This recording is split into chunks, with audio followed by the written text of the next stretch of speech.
رب نے مجھ پر ستم کیا کیا ہے، سارے جہاں کا غم مجھے دے دیا ہے۔ فلمی گانوں میں کفریات کلمات۔ آج کل ہندوستان میں فلمی مناظر اور ان کے گانوں کے ذریعے بھی مسلمانوں کو کافر بنانے اور ایمان و عقیدے کو تباہ کرنے کی معظم سازش چل رہی ہے۔ فلم کی مزیداریوں اور اس کی لذت اور گانوں کی لطف اندوزی کے سہارے ایسے کڑوے گھونٹ مسلم نسلوں کی گھاٹی سے اتارے جا رہے ہیں جن سے کبھی وہ بہت دور بھاگتے تھے، اور مسلمان انہیں بڑی آسانی سے اب ہضم کرتے چلے جا رہے ہیں۔ بلکہ صحیح بات یہ ہے کہ آج کل فلموں ٹیلی ویژنوں کے ذریعے کافر اپنے دھرموں کا پرچار کر رہے ہیں۔ ذیل میں ہم چند فلموں گانوں کے وہ اشعار قلم بند کر رہے ہیں جن کا کفر ہونا اتنا ظاہر ہے کہ اس کے لیے کسی عالم یا مولانا صاحب سے پوچھنے کی قطعی ضرورت نہیں ہے، بلکہ ہر آدمی بھی جان سکتا ہے کہ یہ خالص کافرانہ بکواسیں ہیں۔ جیسے خدا بھی آسمان سے جب زمین پر دیکھا ہوگا، میرے محبوب کو کس نے بنایا سوچتا ہوگا، اب آگے جو بھی ہو انجام دیکھا جائے گا، خدا تراش لیا اور بندگی کر لی،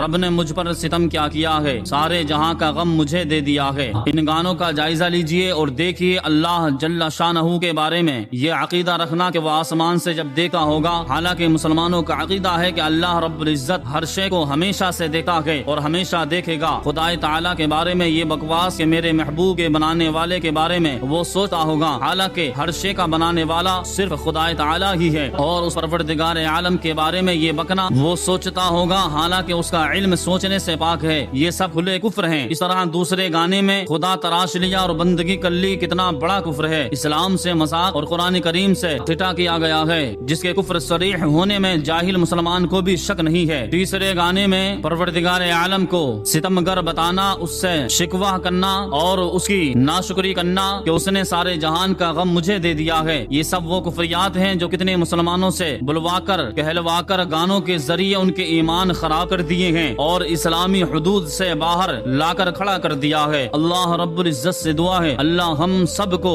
نیک ہدایت عطا فرمائے۔ ایسی ہی دینی معلومات پانے کے لیے ہمارے چینل کو سبسکرائب کریں۔